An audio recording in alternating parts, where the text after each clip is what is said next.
When we think of Iran, we often just think of modern headlines, but it is so much more than that. It's one of humanity's oldest, truly continuous civilizations.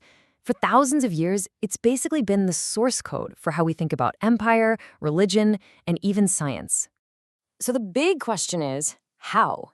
How did this one civilization, right from the Iranian plateau, manage to shape our world for thousands of years?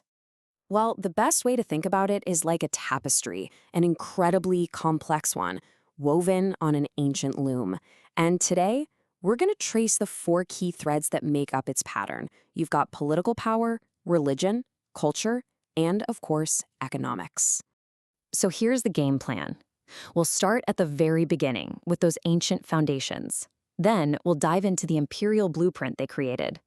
We'll see how Islam arrived and how Persian culture showed this incredible resilience. Then, a huge shift with the Shia revolution. And we'll wrap up with Iran's first major encounter with the West. All right, let's get started. We're going way back to those very first threads. The depth of time here is it's mind-boggling, seriously. We're talking about farming communities popping up 13,000 years ago.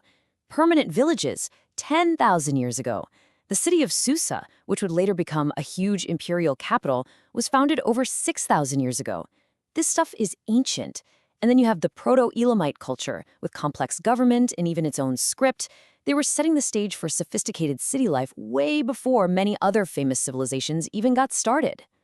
So with these incredibly deep roots in place, the stage was set for something massive. Let's look at how Iran's first great empires took these foundations and built a blueprint for power and faith that would resonate for centuries to come.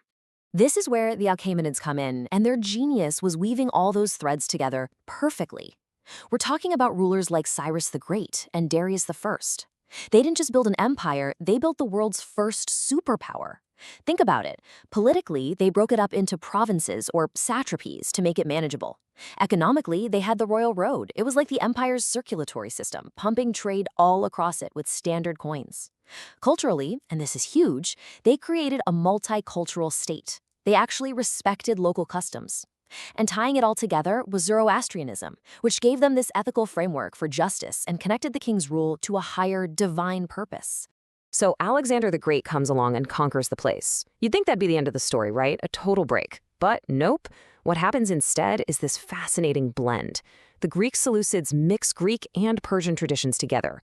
But then there's a comeback. The Parthians, a native Iranian dynasty, rise up. They bring back Zoroastrianism, they grab control of the super important Silk Road, basically becoming the middleman for all trade between East and West, and they go toe-to-toe with Rome, holding their own. They put a distinctly Persian identity right back on the map. And that leads us right to the Sasanians. This is the absolute peak, the final, and maybe the most influential of all the pre-Islamic Iranian empires. We're talking about a global power that was a true equal to Rome. Their cultural influence was just immense. It stretched from Western Europe all the way to China and India, shaping everything from art and science to even aspects of Roman society itself. And here's a key shift. Under the Sasanians, Zoroastrianism wasn't just a religion. It became the official state religion.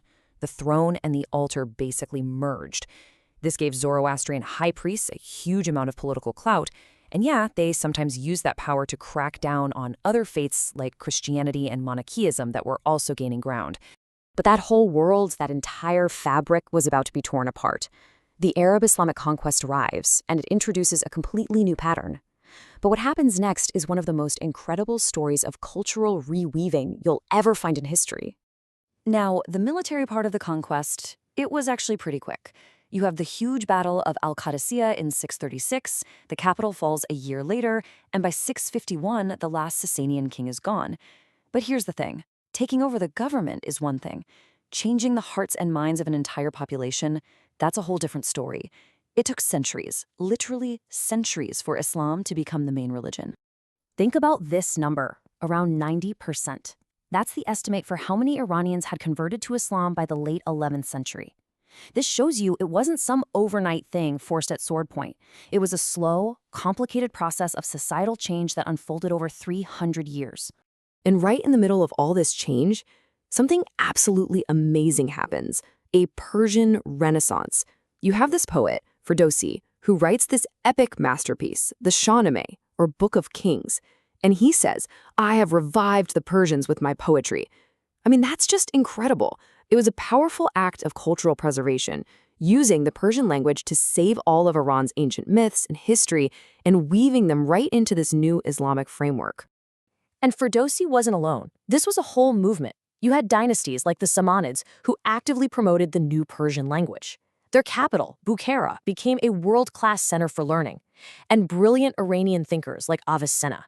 His contributions to medicine and philosophy literally shaped the world for centuries. So far from being wiped out, Persian culture actually became one of the main drivers of the Islamic Golden Age. But just when things were flourishing, disaster. The Mongol invasions in the 13th century, they just tore through Iran. It was devastating. The loom was almost completely shattered. But, and this is a key theme in Iranian history, even from that level of destruction, a remarkable recovery began. And from those ashes, a new dynasty, the Safavids, would come to reweave the entire tapestry with a bold new color. So in 1501, the Safavids show up and do two massive things. First, they put Iran back together again as a single country. And second, they kicked off the single biggest religious change since Islam first arrived.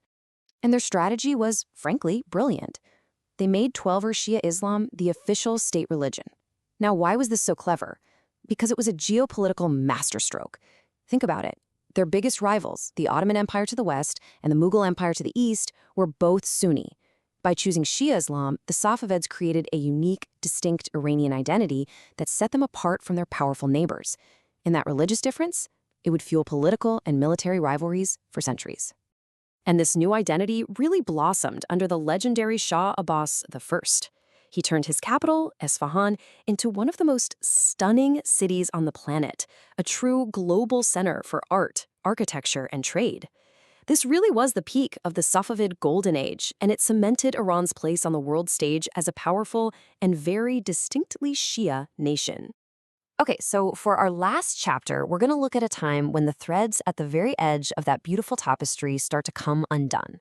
This is the story of Iran's painful, difficult encounter with a totally new global power, European imperialism.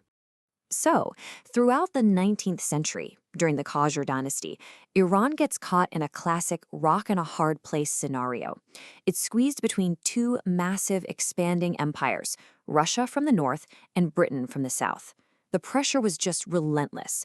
Wars with Russia meant losing huge chunks of territory. Clashes with Britain led to them gaining more and more influence. And maybe worst of all, a series of terrible economic deals gave foreign powers control over key Iranian industries, slowly chipping away at the country's independence. Now, a full century of being pushed around and having foreigners interfere in your country, that doesn't just go away.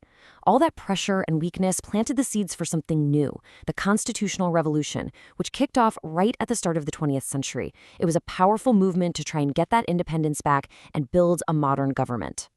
And as we step back and look at the whole tapestry, you can see the same patterns, the same threads weaving through all those centuries. That constant tension between foreign powers and the deep desire for Iranian sovereignty. That complicated relationship, that dance between religious leaders and political rulers. And that powerful pride in a unique cultural identity, always pushing back against outside pressure. And all of this leaves us with one last big question. As the 20th century begins, bringing with it cars and oil and global wars, all these new challenges, how is Iran's ancient loom going to weave together those timeless threads of modernity, independence, and faith?